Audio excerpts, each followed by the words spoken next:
Hey horror fans, and I guess before I start this thing, just to warn you and to remind you that there's a neck breaker out on the street, so just beware if you go out this Halloween, this October, because there's a mad neck breaker on the loose. Also remember, very important, that the eyes are the windows to the soul, and in this movie, the eyes are the windows of the breasts, the tits. I'm not going to say crude words too many times, but man, I learned so many things from this damn movie.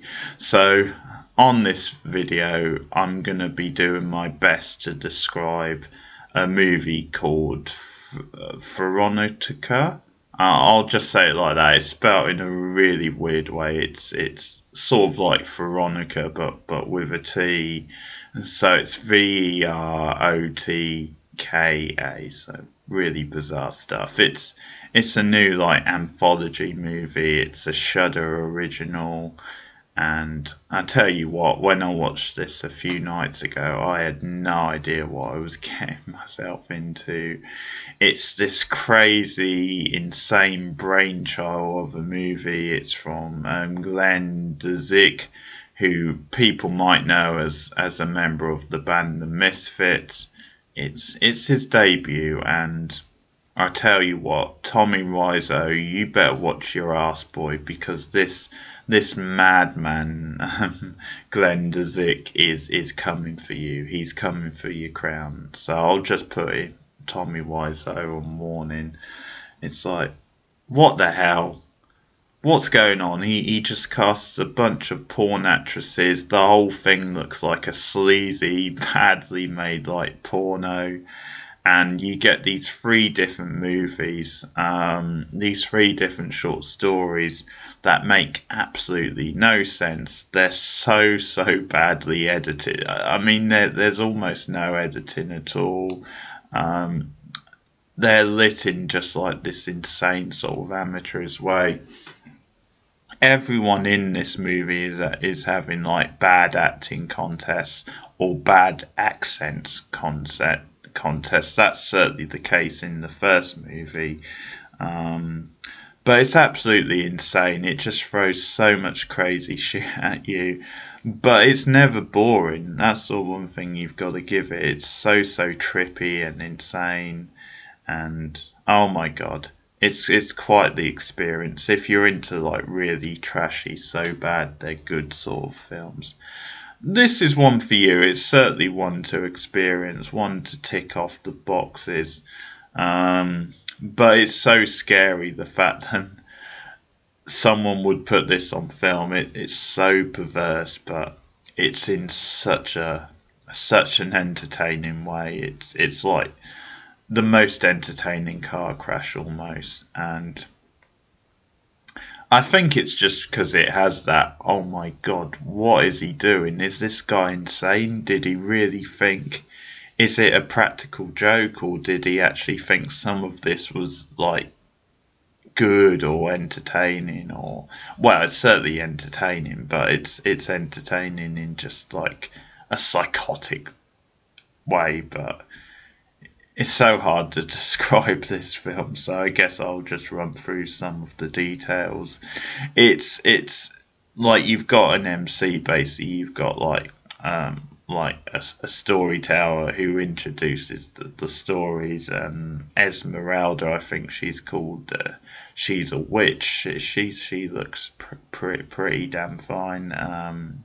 But she's quite funny. There's some funny little puns like that she comes up with. Like at the end of the first one, I think it is, where she says the eyes wins, and she's got a set of eyeballs, and then she kind of like crushes them, and it's like, but what am I going to do with this now? So she comes up with some fun stuff, and she's quite fun to watch. But so I'll just get into this, because basically this review, I have no idea, and I think to actually critique this film would make me sort of an arsehole, and I would probably be missing the point. but I guess I'll go for it, and you guys can judge for yourselves whether it's a film you want to watch. But one thing I will give the director credit for is he's clearly a big wrestling fan, because there seems to be a lot of wrestling tie-ins. So the first story is that this model basically has her like sort of like her face basically like crushed, like she's not a model. Sorry, I think she's a porn star. Or she might be a model. It was hard to tell in this film, but she starts getting off with this guy at the start in this ridiculous sex scene. It's meant to be based in Paris, but the accents could be like from Mars or somewhere. Who the hell knows? It's such a bad. There's some terrible French accents. At times, yeah, it's like they're almost not trying, but this ridiculous sort of sex scene that they're having that seems to go on forever, and then he eventually like attacks her, and it's like this sleazy sort of scene, and then oh my god, you had no idea this was coming, and you've probably never seen this before, but her tits have eyes. Eyes pop up on the tits, and they start crying. And they're having emotions, and they're getting all emotional, and they're representing her soul, and every now and again we pop back to her tits and the eyes and their reaction, and it's what the hell's going on? Is she dead? Is she not? Is she dreaming half of this? She sort of goes back out on the street at various points. She's having dreams and she's being possessed. And oh, did I mention that Spider-Man's in the film, or what appears to be Spider-Man? Spider who becomes a man. I guess that kind of says it. And he starts popping up in her dreams, starts attacking other people. There's this hilarious scene on the street corner where he's actually like flirting with another like hooker, like sort of chatting her up, and he's round the corner, so she has no idea who it is. And it becomes this like whole thing. But some of like the reactions and the dialogue, like at one point, insensitive prick, but in a French accent, in a really bad sort of French accent.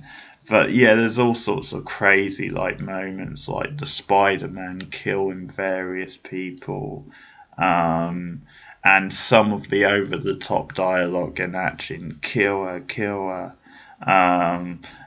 See, this is what I mean about the wrestling tie-ins, because at one point he kills like one of his victims with like the Kona Crush, for people who remember the wrestler like Crush. He puts the hands together, like squeezes the face, and then he breaks like a couple of people's necks. Almost like a rude awakening neck breaker. So there's clearly a wrestling thing going on here. Yeah, there's so many bad lines. Yeah, there's all sorts of stuff going on. And oh yeah, the hooker, when she thinks he's like just a customer, he says, "Ass fuck is my speciality." So much great, and the way one of them delivers Psycho, basically, like yeah, she says "psycho bitch," because there's this whole scene with her and like these other like hookers, these other like porn stars, and they're all in a line, and she's still her mind's still messed up from this, and as she walks out once of them, like psycho bitch, it's so funny. But yeah, there's all sorts of trippy, insane shit going on with like the spider guy, and none of this makes any sense. The scenes just go on so long, but there's just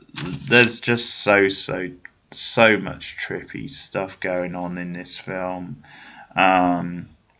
And there's a great delivery of a line from the waiter at one point, because she goes into like a restaurant and she's still being haunted, and he has a line, because obviously this has become like a running theme, and he's like, stay at home, someone out there is a neck breaker.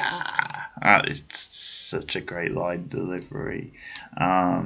And yeah, we kind of get into the next story, but we see how useless the police are in both these stories. They're actually absolutely clueless putzes. Um, yeah, there's like the way they convey the crime scenes, and they're just so clueless, so slow in like cottoning on to what's going on, and it becomes this whole thing at the end. The Spider-Man's like, oh, I'm dying, and then the police are like, it looks like an overdose, which is brilliant. And there's kind of no transition really into the next story. There's no like proper ending to like chapter one. Now we're on to the next story. No, none of that shit. It's just this weird, almost if David Lynch didn't know what he was doing, like Lynchian type transition. But yeah, it's kind of insulting to say that, but you can kind of see that this is like maybe the poor man's David Lynch. And so then we move into the next story, where you have this another serial killer, but this time she's called Mystery Girl. She's a dancer, and yeah, this time she actually peels off people's faces. So we've gone from a neck breaker to a serial killer who peels off faces and does like these entertaining dances. And the announcer, the guy who announced it, is just so hilarious. His delivery, yeah.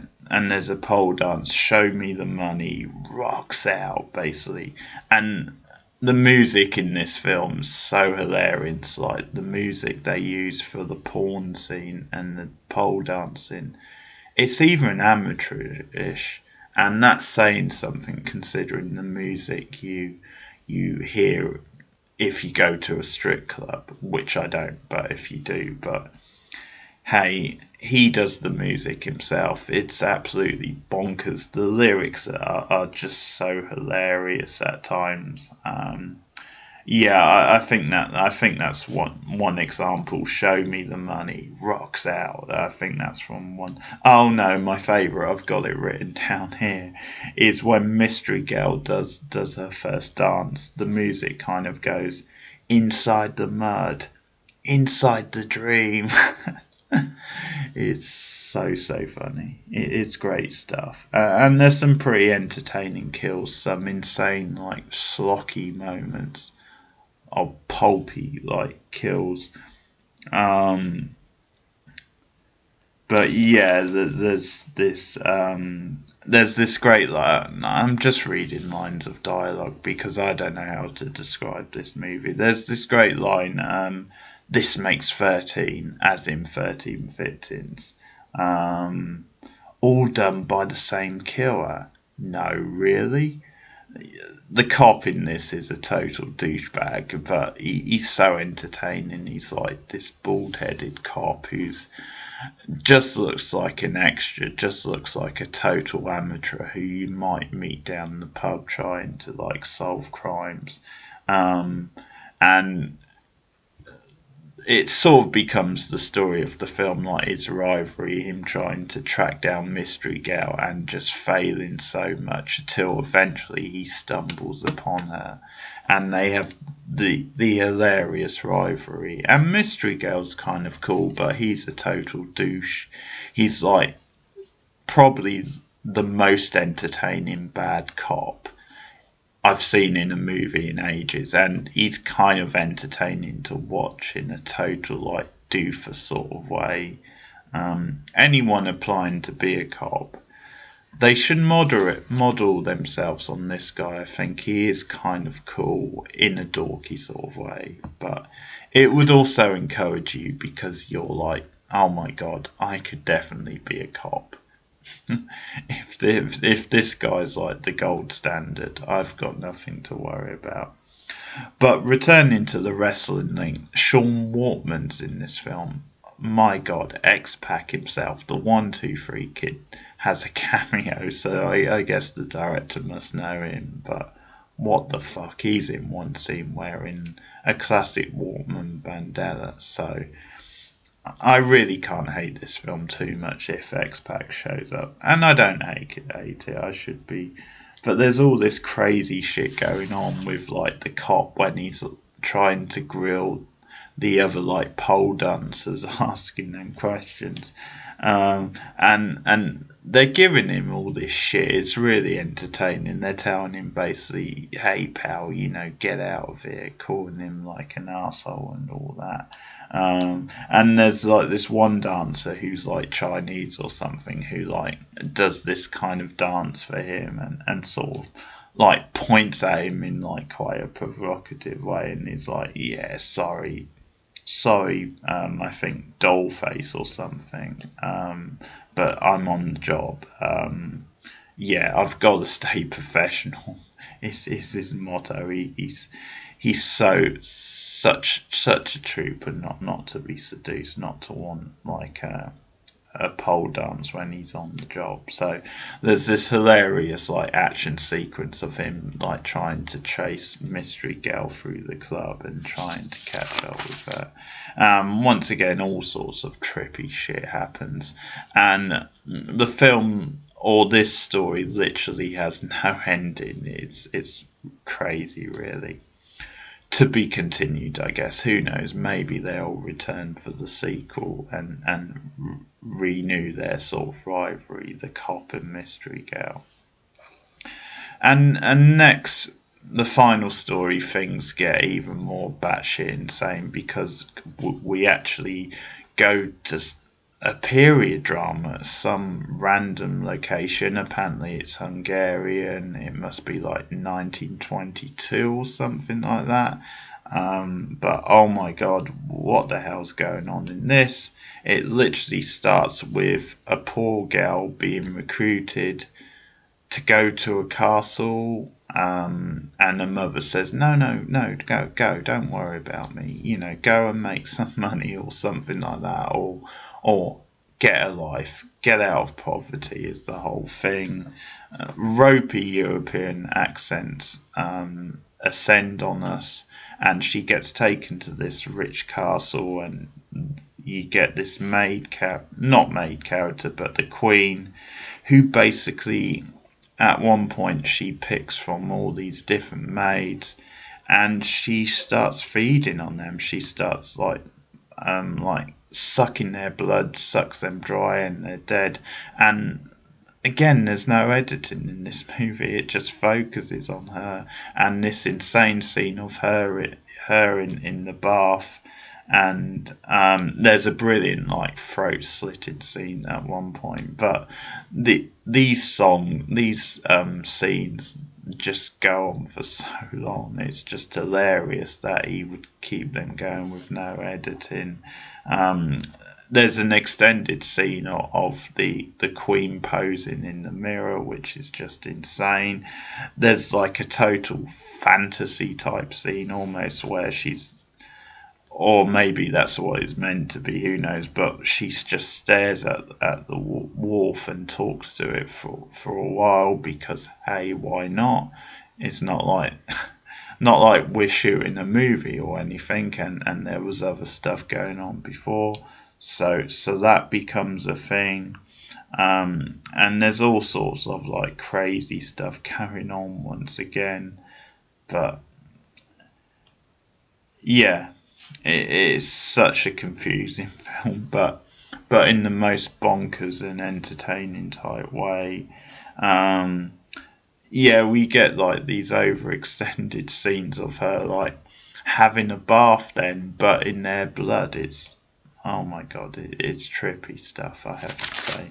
But that's the movie. I can't really talk any longer about it. I can't believe I got 20 minutes out of this. It's easy to find, especially if you have Shudder. The movie for Verotika. I'm going to say it like that because it sounds like erotica. And that's the thing I learned from this movie. You can make anything, no matter how bloody, seem erotic because everything in this movie manages to be erotic in some kind of way, some kind of messed up way. Um, yeah, for erotica. I don't know what else to say about it, folks. But if you've got Shudder, go and check it out because you won't see a movie like this again, not for a very long time. This is insane. So, thanks for watching, and stay off the street because there's always a neck breaker around the next corner, or someone trying to rip off your face, or someone in the Middle Ages trying to get a young girl and drain her blood, but potentially have sex with her as well. Yeah. And then pose in a mirror for half an hour. Okay, I'm done. I'm out. See you later. Goodbye.